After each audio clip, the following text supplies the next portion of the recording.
Hello everybody, welcome to my kitchen, welcome to my home. This is Alessandra and today I'm going to be preparing for you Zeppole. These are not just your ordinary street fair Zeppoles, but these are Zeppole con la ricotta. There's a ricotta mix. It's a very different type of a Zeppole. In Sicily they call them Sfinge. And my mother, when we first came to America in 1975, worked in a factory. And Evan Picone, some of the older audience might be familiar with Evan Picone. And she worked with women from all over Italy, from Puglia, Siciliane, Calabrese. So this recipe was a little bit of a mixture that she got from all her friends. And this is the final result of her own recipe. So these are the Zeppole di Donna Yolanda. And through the years, we've grown up with them. We come to love them. And when we have family get-togethers, we still make them. And it just makes everybody smile. Okay, these are the ingredients. You're going to start with 6 cups of all-purpose flour, 1 cup of granulated sugar. Now keep your sugar out because you're going to be needing it later because that's where they get rolled in. We have here just a dash of salt, 2 pounds of ricotta, 7 eggs. I have a cup and a half of warm water, no specific temperature, and the water is only, I'll be adding it at the end when I see the dough, the consistency of the dough. You'll see it on my screen. I also have here 4 teaspoons of Paneangeli. This is nothing else but Italian baking powder with vanilla essence in it. And I do like to put my Italian Paneangeli vanilla flavoring. If you don't have an Italian place you could get these items, just 4 teaspoons of baking powder and just 2 teaspoons of vanilla extract.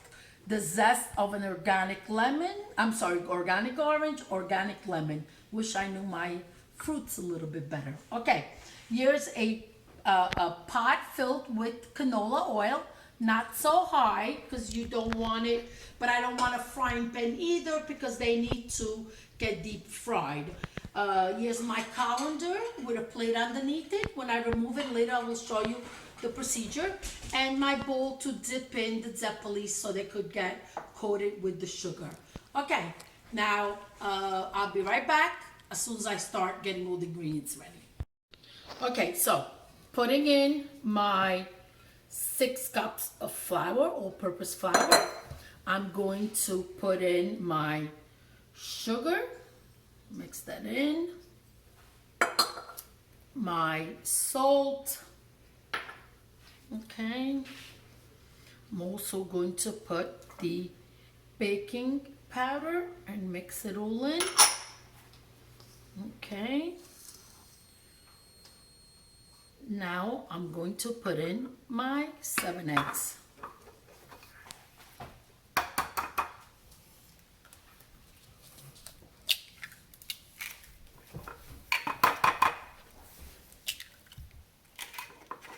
Again, a little trick. I've explained it in a previous tutorial. If you decide to make a recipe and your eggs need to be at room temperature, what you do is just take them out, put them in hot tap water and let it sit on the counter 5 minutes and your eggs will be warmer. Of course, do not put boiling water, otherwise you're going to have boiled eggs. So that's not a good idea. Okay, so my 7 eggs are in. The zest.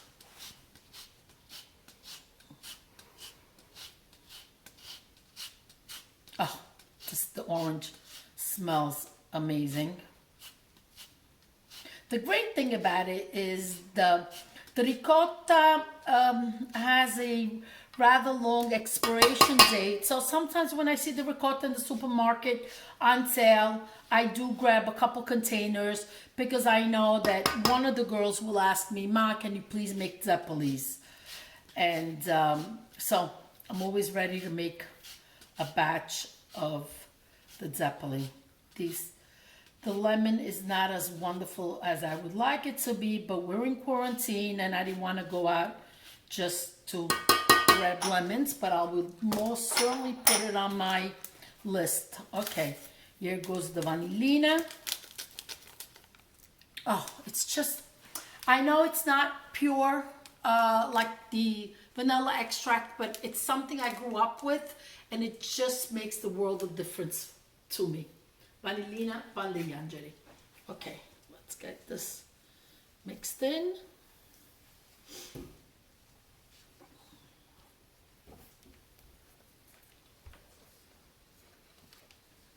Okay. Let's get the ricotta in it too. 2 pounds of ricotta should do the trick. And now I'm going to, if I want to use any zest, I'm going to slowly add my water. I might use the total cup, but I might not either. I will know what it needs to look like once I have mixed it.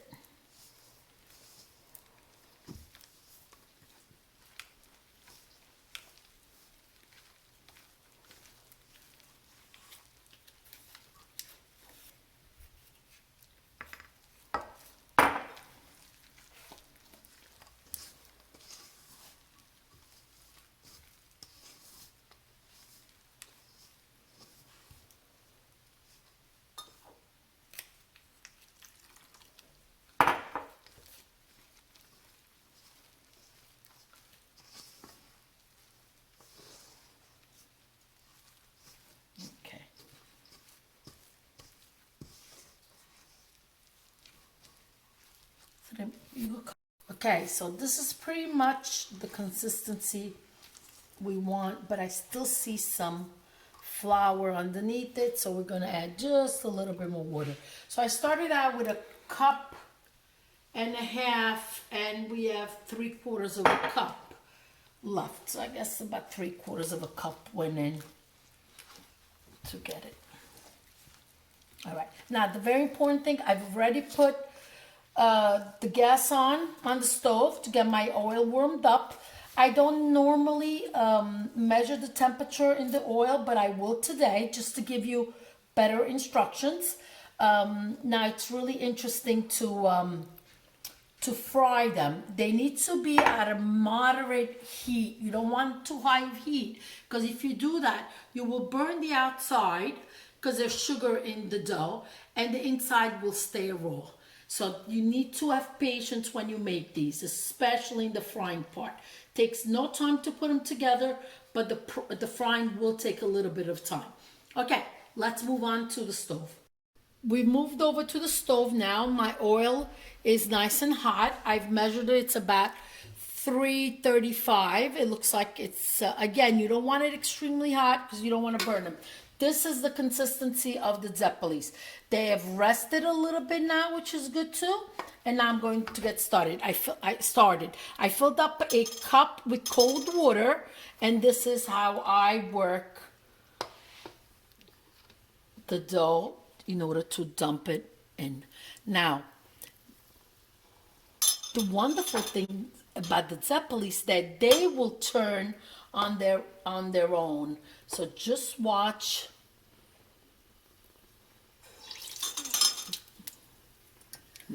Another technique to use is to roll the dough onto the spoon, and then with another spoon push it off into the frying pan.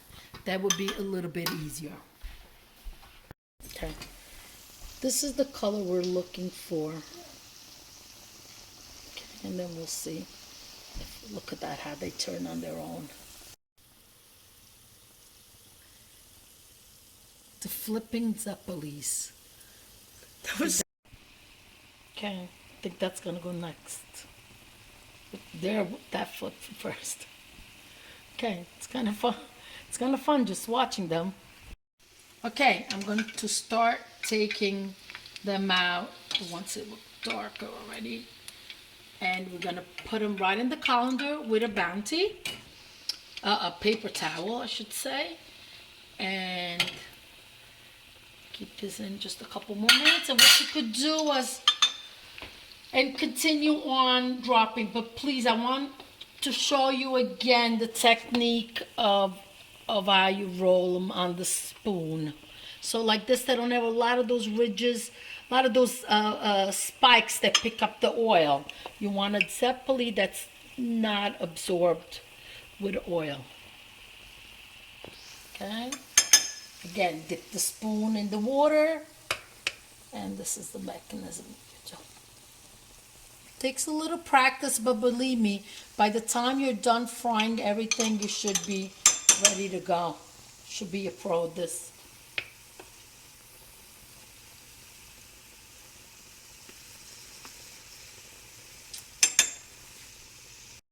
Okay, now the next step is you want to put them in the sugar while they're still warm.